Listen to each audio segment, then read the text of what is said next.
من الشیطان الرجیم بسم اللہ الرحمن الرحیم اللہم صلی علی سیدنا و مولانا محمد النبی الامی الکریم وعلی آلہ و صحبہ و بارک وسلم۔ محترم خواتین و حضرات، السلام علیکم۔ کل ہم نے آپ کے ساتھ مختلف احادیث قدسیہ شیئر کی تھی جن کا عنوان تھا اللہ کے ساتھ حسن ظن رکھنا، جن میں سے پہلی حدیث یہ تھی کہ حضرت ابو ہریرہ رضی اللہ تعالیٰ عنہ سے روایت ہے کہ نبی کریم صلی اللہ علیہ وآلہ وسلم نے فرمایا کہ اللہ فرماتا ہے کہ میں اپنے بندے کے ساتھ ویسا ہی معاملہ کرتا ہوں جیسا میرا بندہ میرے ساتھ گمان کرتا ہے، اور جب وہ مجھے یاد کرتا ہے تو میں اس کے ساتھ ہوتا ہوں، اگر وہ مجھے اپنے دل میں یاد کرتا ہے تو میں اس کو اپنے جی میں یاد کرتا ہوں، اور اگر وہ مجھے جماعت میں یاد کرتا ہے تو میں اس کو ایسی جماعت میں یاد کرتا ہوں جو اس سے بہتر ہے، اور اگر وہ ایک بالشت میرے قریب ہوتا ہے تو میں ایک ہاتھ کی مقدار اس کے قریب ہوتا ہوں، اور اگر وہ ایک ہاتھ میرے قریب ہوتا ہے تو میں ایک با یعنی دو پھیلے ہوئے ہاتھوں کے بقدر اس کے قریب ہوتا ہوں، اور اگر وہ میری طرف چل کر آتا ہے تو میں اس کی طرف دوڑ کر آتا ہوں۔ سامعین محترم، ہم نے آپ سے عرض کیا تھا کہ یہ جو مختلف احادیث اللہ کے ساتھ حسن ظن کے حوالے سے ہم نے آپ کے ساتھ شیئر کی ہیں، اس کی جو ایکسپلینیشن ہے، اس کی جو وضاحت ہے، وہ بھی ہم آپ کے ساتھ شیئر کریں گے تاکہ ہمیں ان احادیث قدسیہ کو سمجھنے کا موقع ملے۔ اور چونکہ یہ بہت ہی اہم حدیث قدسی ہے اللہ کے ساتھ حسن ظن کے حوالے سے، گمان کے حوالے سے، تو علماء اس بارے میں کہتے ہیں کہ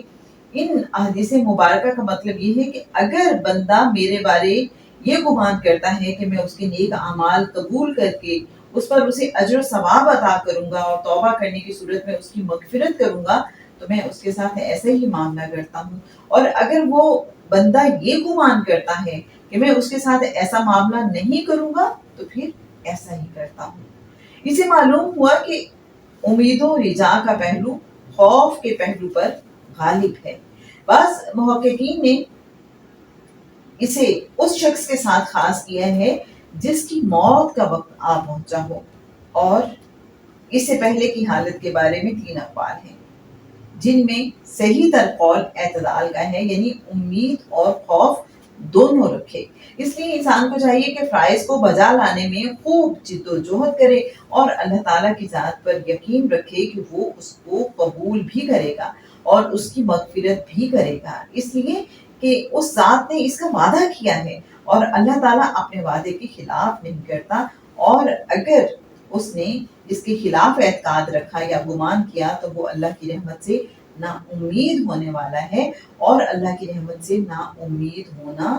کبیرہ گناہ ہے۔ اور جو شخص اس حالت میں انتقال کر جائے تو اس کے ساتھ اپنے گمان کے مطابق سلوک ہوگا، لیکن گناہوں پر اصرار کرتے ہوئے مغفرت کی امید رکھنا محض جہالت اور خود کو دھوکہ دینا ہے۔ ان احادیث مبارکہ میں جو یہ فرمایا گیا ہے کہ میں اسے ایسی مجلس میں یاد کرتا ہوں جو اس سے بہتر ہے، اس مجلس سے مراد ملائے اعلیٰ کے فرشتوں کی جماعت ہے۔ اس سے فرشتوں کا انسانوں سے افضل و برتر ہونا لازم نہیں آتا، کیونکہ اس بات کا احتمال موجود ہے کہ اس سے صرف فرشتوں کی جماعت مراد نہ ہو بلکہ اس سے انبیاء و شہداء کی جماعت بھی مراد ہو، اور اگر اس سے صرف فرشتوں کی جماعت مراد لی جائے تو اس صورت میں مطلب یہ ہوگا کہ جس جماعت میں خود رب العزت موجود ہو وہ جماعت یقیناً ذاکرین کی جماعت سے اعلیٰ و افضل ہوگی۔ بس یہاں پر افضلیت افراد کے لحاظ سے نہیں ہے بلکہ جماعت کے لحاظ سے ہے۔ میرے اچھے سامعین، یہ وضاحت تھی جناب الحافظ ابن حجر کی۔ اب حدیث قدسی کا یہ حصہ، اور میں اس کے ساتھ ہوتا ہوں جب وہ مجھے یاد کرتا ہے، اس کی وضاحت کچھ یوں کی ہے امام قسطلانی نے۔ فرماتے ہیں کہ یہاں خاص قسم کی میت مراد ہے، یعنی جب بندہ مجھے یاد کرتا ہے تو میں اپنی رحمت و عنایت اور ہدایت و توفیق کے اعتبار سے اس کے ساتھ ہوتا ہوں۔ یہاں عام معنی کے اعتبار سے معیت مراد نہیں ہے بلکہ علم اور احاطے کے لحاظ سے معیت مراد ہے۔ میں دوڑ کر آتا ہوں، حدیث قدسی کا یہ حصہ، اس سے مراد یہ ہے کہ جو شخص معمولی اطاعت کے ذریعے میرا قرب حاصل کرتا ہے میں اس کو اس پر اجر عظیم عطا کرتا ہوں، اور انسان جس قدر اطاعت میں بڑھتا جائے گا میں اس کو اتنا ہی بڑھا چڑھا کر اجر و ثواب عطا کروں گا، اور اگر وہ اطاعت میں سست رفتاری دکھائے گا تو میں اسے جلدی سے جلدی ثواب عطا کروں گا۔ ان احادیث مبارکہ میں قریب ہونا یا دوڑ کر آنا بطور مجاز کے استعمال ہوا ہے، یعنی استعارے کے طور پر یہ کلمات استعمال کیے گئے ہیں، یا پھر ان کا لازمی معنی مراد لیا گیا ہے، کیونکہ اس طرح کے کلمات کا اطلاق اللہ تعالیٰ کے لیے مجازن تو جائز ہے لیکن حقیقتاً جائز نہیں ہے۔ میرے اچھے سامعین، یہ تو امام قسطلانی کی شرح تھی جو ہم نے آپ کے ساتھ شیئر کی، اسی حدیث قدسی کے حوالے سے جو اللہ کے ساتھ حسن ظن کے حوالے سے ہے، امام نووی رحمۃ اللہ علیہ کیا فرماتے ہیں آگے دیکھتے ہیں۔ امام نووی رحمۃ اللہ علیہ فرماتے ہیں کہ عام حضور صلی اللہ علیہ وآلہ وسلم کا یہ فرمانا کہ اللہ تعالیٰ نے فرمایا کہ میں اپنے بندے کے ساتھ اس کے گمان کے مطابق معاملہ کرتا ہوں، اس کا مطلب یہ ہے کہ بندہ جب استغفار کر کے مغفرت کا اور توبہ تائب ہو کر قبولیت کا اور دعا کر کے قبول ہونے کا اور کفایت طلب کر کے کفایت کا گمان اور امید رکھتا ہے تو میں اس کے گمان اور امید کو پورا کر دیتا ہوں، یعنی اس کی مغفرت کر دیتا ہوں اور اس کی توبہ قبول کرتا ہوں۔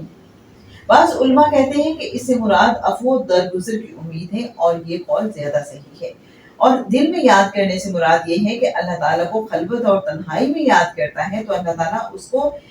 اس عمل کا جو مخلوق سے پوشیدہ ہے اجر و ثواب عطا کرتے ہیں۔ اور حدیث میں یہ فرمانا کہ میں اسے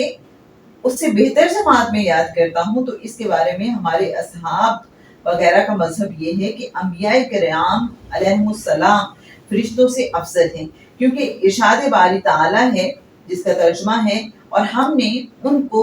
دنیا جہاں پر فضیلت بخشی ہے۔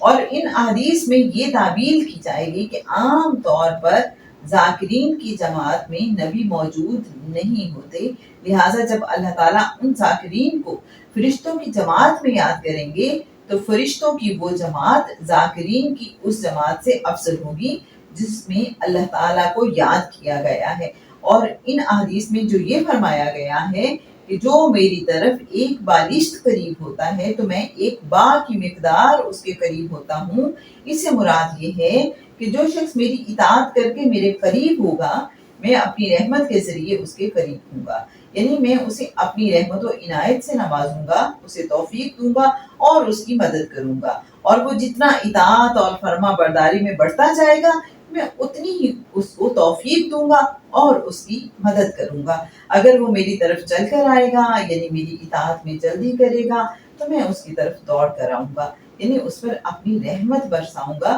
اور حصول مقصود کے لیے اسے زیادہ کوشش نہیں کرنی پڑے گی۔ خلاصہ یہ ہوا کہ بندہ جس قدر اطاعت و فرما برداری اختیار کر کے اللہ کا قرب حاصل کرے گا اسی قدر اس کو اجر و ثواب سے نوازا جائے گا۔ جناب یہ امام نووی کی شرح تھی حدیث قدسی جس کا عنوان اللہ کے ساتھ حسن ظن رکھنا۔ یقیناً آپ کو بھی میری طرح اس حدیث قدسی کو زیادہ گہرائی میں جا کر سمجھنے کا موقع ملا ہوگا۔ انشاءاللہ جلد ہی ایک اور حدیث قدسی کے ساتھ آپ سے ملاقات ہوگی۔ اپنی دعاؤں میں ہمیں یاد رکھیے، سنتے رہیے احادیث قدسیہ چینل سب کو۔ السلام علیکم ورحمۃ اللہ وبرکاتہ۔